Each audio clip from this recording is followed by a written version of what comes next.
Hi everyone. So our topic was Navajo language, and we're going to start by describing a little bit about Navajo background in general. So a little bit about the Navajo geography. The what they call the homeland of the Navajo Nation, as you can see on the map, is primarily located in northern Arizona.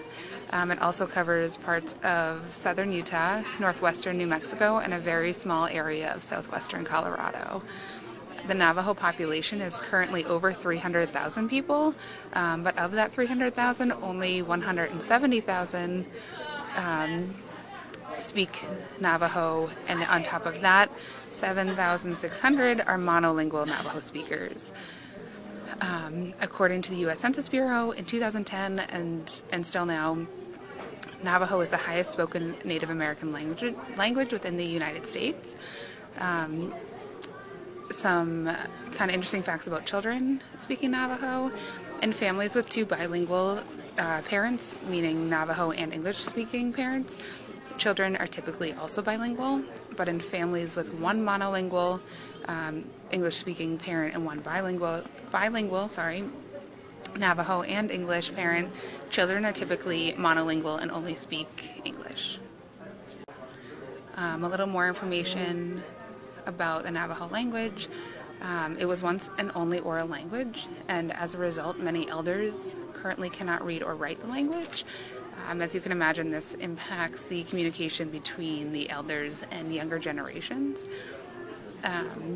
There are 4 different dialects across Navajo Nation. They're essentially broken up by region within the nation, but it's not a clear cut, nor is it universal throughout different sections. The dialects do impact accents, words, and expressions spoken by Navajo people. It turns out that in So some now we're going languages to out show there, you people guys sing an when they introduction speak. video to tonal So how does that languages, work? just because it relates so much to the components of the Navajo When you language. think of the sounds that and you put together to understanding make a what word, tonal language vowels and means consonants come to and mind. the variations And that's good, in the phonetic usually. piece But to build of words tonal in languages is tonal important like for Hausa or our Mandarin, project. you need another set of musical pieces called tones to make meaning. Yes, these languages pay attention to higher and lower notes, like a singer or musician would. They don't do this by requiring their speakers to have perfect pitch and hit the same notes as everyone else every time. Not everyone who speaks your language will be a mezzo-soprano after all. So if it's not about the specific notes, how do tonal languages use so many tones? They pay attention to changes in pitch. A syllable sung higher, ha, can mean something different than that same syllable sung lower, ha. Linguistically, we would count these as 2 different tones. Whether you're high, low, or just right in the middle, you're contrasting steady notes. These different pitches are called register tones. In the Bantu languages of Africa and Athabascan languages like Navajo, the 2 basic register tones are a high tone and a low tone. Changes in pitch can get more dynamic, rising, falling, bouncing, or staying level like they do in Mandarin or Vietnamese. These tones are more about the shape of the tone, not simply whether the note stays higher or lower, so they're called contour tones. In Mandarin, a syllable can be pronounced in 4 different contour tones. In Thai, there are 5 contour tones. Think you've mastered register versus contour tones? Well then, combine them. Mandarin may have 4 contour tones, but look to the south to see how Cantonese distinguishes a low rising tone from a medium rising tone. Oh, and it also has a high-level tone, which is different from a medium-level tone, and a low-level tone. Add in that low-falling tone, and you've got 6 ways to sing a Cantonese syllable. Notice that both register and contour tones are sung on vowels. Consonants have your tongue blocking, smacking, or pushing the airflow around, unlike the smooth, vibrating air characteristic of vowels, which makes them the perfect environment for sing-songy tones. Tones are an extra feature that tonal languages use to build words. Rising, level, and falling are as distinct as P, T, and K, so speaking a word in the wrong tone in one of these languages can sound as bad as putting a K where it doesn't belong. This makes tonality a notoriously difficult feature to pick up for people coming from a non-tonal language like English. Much sympathy, my friend. So keep your ears alert and practice, practice, practice. Thanks again for learning with me, and subscribe for language.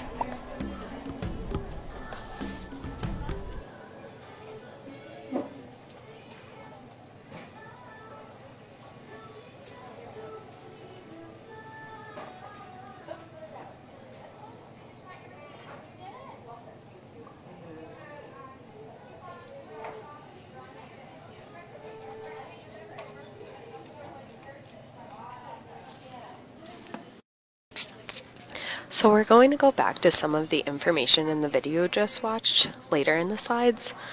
But to start off, we're going to talk about Navajo phonology. So sounds of the Navajo alphabet can be represented by up to 3 characters. So we think about this in contrast to the English language, where sounds are represented by just 1 character, and then later combined with multiple characters to blend sounds. Navajo words consist of vowels, consonants, and tones. So again, vowels and consonants are not what are determining meaning, but the tones of how words are said. So as you saw in the video, tones can be high and low, and rising and falling. So rising and falling would be, rising would be going from a low tone to a high tone, and falling would be going from a high tone to a low tone. So short vowels and diphthongs, which are 2 vowels in a single syllable, are high or low. And then long vowels and vowel clusters are that rising and falling that go either from high to low or low to high. Diacritical marks tell readers how to pronounce words and where to place emphasis. So again, because we're using a tonal language, it's important to know what phonemes are high and what phonemes are low, pertaining to the meaning of the word. Navajo language relies heavily on affixes. So verbs receive the majority of affixation in Navajo language. Individual morphemes are difficult to segment once they are fused with these multiple affixes. So one of the more interesting points of the morphology of the Navajo language is that there are very few suffixes and instead a lot of prefixes. So verbs in the Navajo language can receive up to 8 prefixes indicating number, grammatical gender, transitive properties, word order, and parts of speech. And a lot of times these affixes, whether they are prefixes or suffixes, determine word order, which in the next slide we're going to talk about syntax. So these are just a few of the major points when comparing the syntax of English and Navajo. So in English, a simple sentence order would be, a simple word order in a sentence would be subject, verb, object. And in Navajo, we would have subject, object, verb. So a good example of this is Michael will play the piano. So that would be the English syntax order. And then if we switched it to Navajo, it would be Michael, the piano, will play. So that just sort of breaks down overall syntax differences between the 2 languages. Also, in English, we think of prepositions. So prepositions typically go before objects. In Navajo, though, because of the reverse word order, instead of having prepositions, we have what are called postpositions. So these words go after the object. Also, recent studies posit that Navajo has a more unpredictable word order than historically cited. So even though we have this general concept of subject, object, verb, again, thinking back to the affixes are really what determine the word order and the overall message.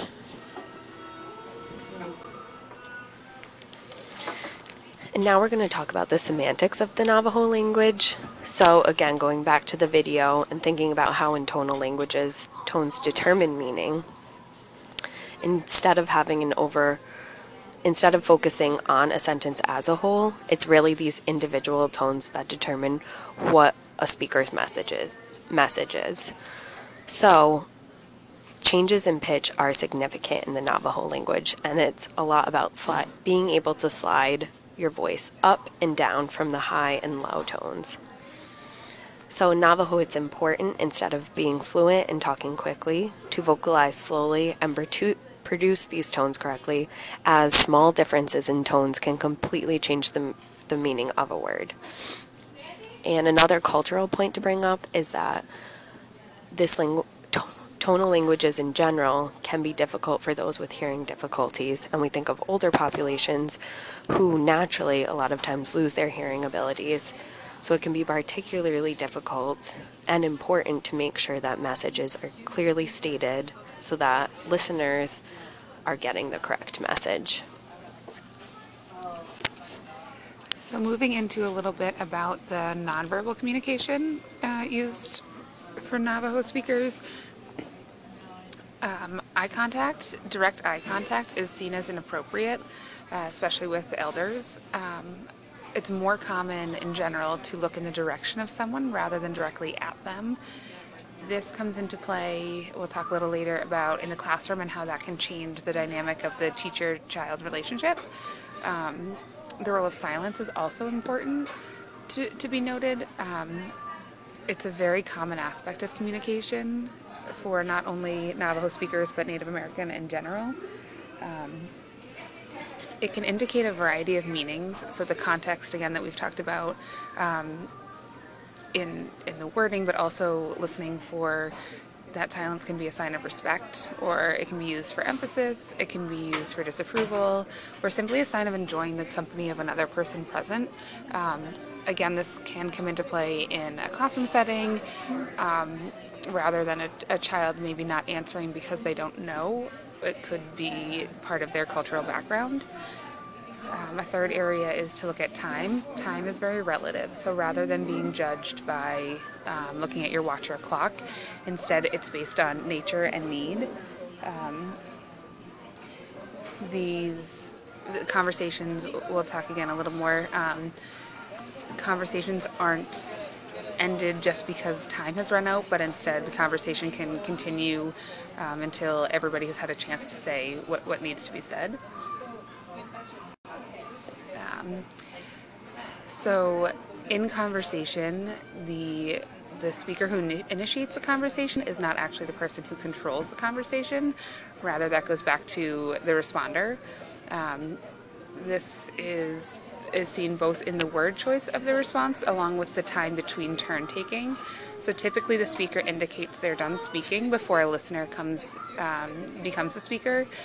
But even when this has been indicated, there might be a pause in between, or the word choice, the way somebody chooses to answer a question, can indicate the direction of the conversation.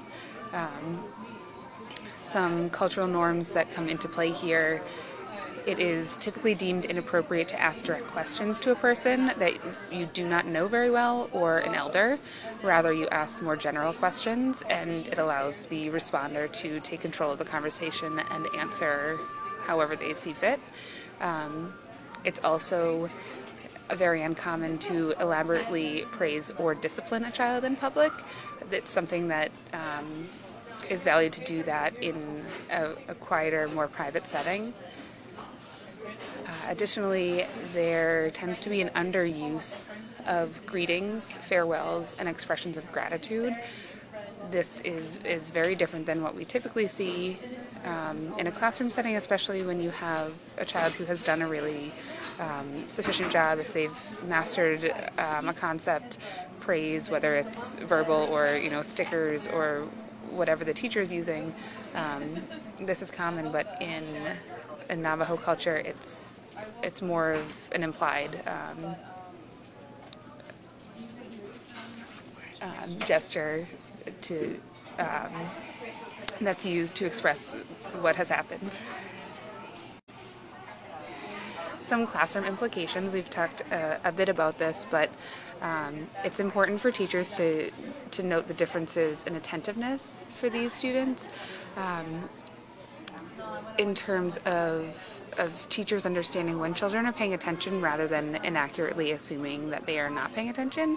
This goes back to, again, the eye contact, the way attention is being given to the teacher from the student, and also in the time between responding to questions or communication in general. And another important classroom implication, again, focuses on the tonal versus non-tonal complications. So again, English being a non-tonal language. And we think particularly in Navajo, children acquire phonemes at an older age. Again, thinking about the complexity of sounds and the high and low tones. So teachers need to be mindful of differences in language acquisition among students in the class, especially if the children are younger. Navajo speakers may have a simpler vocabulary due to their natural progression of language acquisition and the later expected age of mastery. So another implication we wanted to point out is that use of songs might be a good strategy to use in practice, as songs may be beneficial for Navajo speakers as they relate to that tonal piece again. So tonal languages are very musical, and teachers could use this to help teach Navajo speakers about the pronunciation and pace of English words and sentences. And now we're going to finish up talking about just some anticipated difficulties for Navajo speakers learning the English language. So just some important final reminders. Again, the role of tone in word production.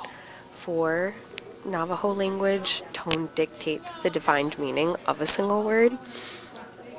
And in English, tone of voice dictates meaning of a phrase. So to break that down a little bit, in English, the tone of voice, the register, all pieces of the pragmatics of English really indicate to a listener what the speaker is trying to portray in their message. And instead in Navajo, the tones pertaining to high and low of a single word are what are really defining that meaning. So it's going to be important for teachers to work with native Navajo speakers on these pragmatic pieces of English so that they can get accustomed to the meaning of sentences and phrases. And again, just listening for those sound combinations in Navajo language, sound combinations are what are portraying overall meaning. So reminding those sensitivities and differences will be important for the success of Navajo speakers to learn and master English language. So that wraps up our presentation on the Navajo language, and we thank you for listening. And if you have any questions, feel free to message us and check out our handout. Thank you.